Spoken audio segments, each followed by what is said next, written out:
The Great Awakening. Good morning, everyone.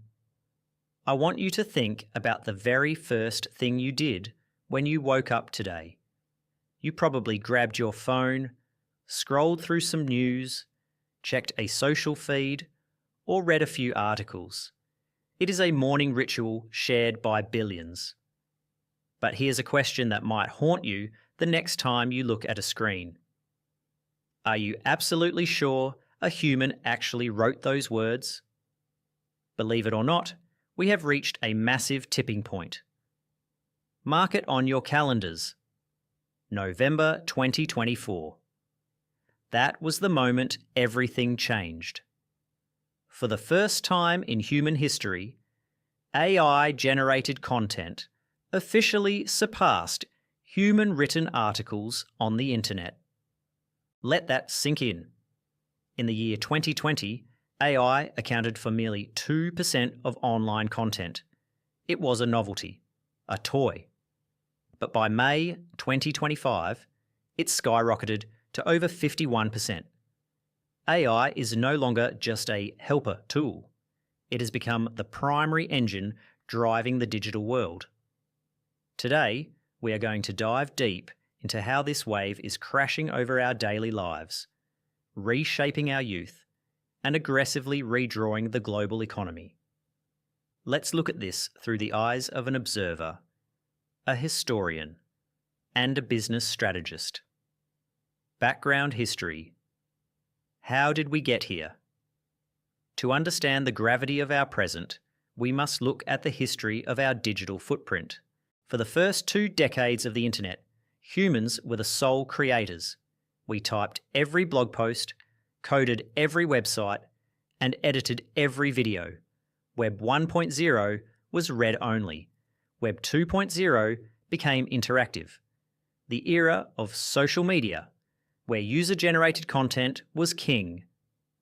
In this era, algorithms didn't make the content. They just decided who got to see it. But quietly, in the background, the architecture of the web was shifting. Machine learning models were feeding on the trillions of words we uploaded. They learned our syntax, our humour, our logic, and our emotions. The breakthrough came in the early 2020s with large language models. Suddenly, artificial intelligence crossed the threshold from processing data to generating it. At first, it was simple emails and robotic-sounding essays. But the technology compounded at an exponential rate. Months became the equivalent of decades in tech evolution. By late 2023, AI was passing bar exams, writing code, and generating hyper-realistic art. And then came the flip in late 2024. The internet went from being a library of human thought to a massive automated factory of synthetic media. The history of human communication was officially outsourced. The current situation, society, and the cultural breaks. So where does that leave us today? Let's put on our observer glasses and look at the current situation. To understand the present, we have to look at the proving ground of society, social media. If we look at Europe right now, a staggering 92.4% of young people are active on social platforms every single day. But let's be clear, this is no longer just for fun. For this generation, social media has become essential infrastructure. It is as vital to their education, their social survival, and their daily navigation as electricity or water. They are interacting with AI-curated and AI-generated content constantly, often without even realizing it. However, the world isn't a monolith. Not everyone is jumping on this high-speed bandwagon. If we look at specific countries like Germany and Italy, the adoption numbers among youth are surprisingly lower. Why? Because technology does not exist in a vacuum. It collides with culture. In Germany, privacy isn't just a corporate policy, it's a deeply ingrained cultural value. The skepticism toward data-hungry AI models acts as a natural barrier. In Italy, the human touch, the family dinner table, and traditional face-to-face social life still hold significantly more value than a glowing screen. As an observer, what does this tell us? It tells us that while technology is relentlessly fast, human culture and local laws act as the ultimate brakes.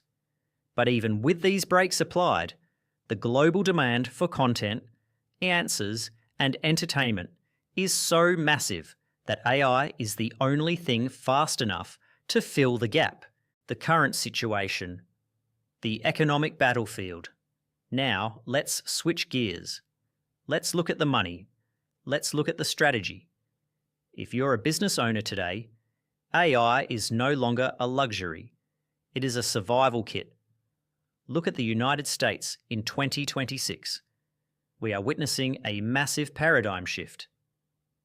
Traditionally, when we think of technological innovation, we think of California, Silicon Valley, the golden coast of tech, right?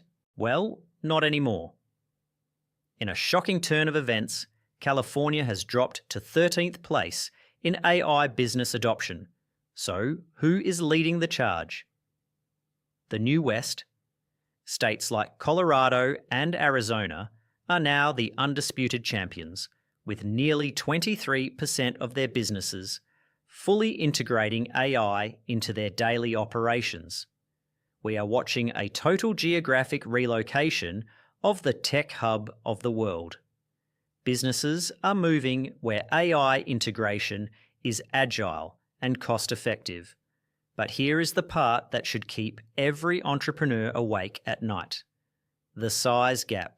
Large, enterprise-level corporations are adopting AI at a rate of over 32%. Small businesses, they are lagging at only around 17%. That is nearly a twofold difference. The big fish are using AI to automate customer service, optimize supply chains, and slash overhead costs. If you are a small business owner and you aren't using AI to level the playing field, you aren't just falling behind, you are becoming invisible. We also see a massive divide in sectors. Professional services in states near the federal government, like Maryland and Delaware, are booming. AI is analysing legal documents, optimising tax codes, and drafting policies in milliseconds. Meanwhile, in states built on the backbone of agriculture or mining, like West Virginia, the transformation is much slower. The reality is simple. AI can write a complex legal contract in 3 seconds, but it still can't pick a delicate crop or extract a mineral as cheaply and efficiently as a human. At least, not yet. The future outlook. Where are we headed? Which brings us to the most important question. What happens next? What does the future look like? Within the next 3 to 5 years, we are projecting that over 80% of all digital content will be generated, co-created, or optimized by artificial intelligence. We are moving toward a symbiotic web where your personal AI agent will talk to a business's AI agent to negotiate prices, book flights, and organize your life without you ever clicking a button. In the business world, the size gap will force a reckoning. Small businesses will have no choice but to adopt AI as a service, platforms just to survive.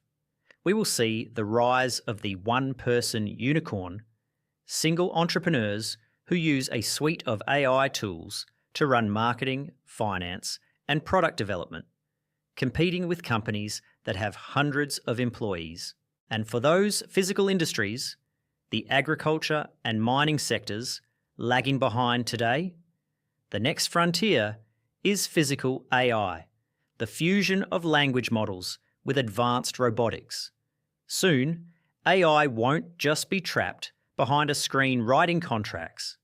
It will be driving the tractors, sorting the crops, and managing the physical supply chain in real time. So, what is the bottom line? Whether you look at it as a historian, a cultural observer, or a CEO, the answer is undeniably clear. AI isn't the future anymore, it is our now. More than half of the internet is already synthetic. Our youth are coming of age in a digital-first, AI-driven reality. The economic map of the world is being aggressively redrawn as we speak. The corporate giants are sprinting ahead, and the small players are fighting tooth and nail to keep up. We are living through one of the most massive turning points in human history. So, where do you stand? Are you going to stand on the shore and be swept away by the wave? Or are you going to grab a board, adapt, and learn how to surf it? The choice is entirely yours. Thank you for watching. I want to hear from you. How much has AI taken over your daily life, your scrolling habits, or your workplace? Are you seeing this shift in your own industry? Let's talk about it in the comments below. I'll see you in the next one. Have a great day.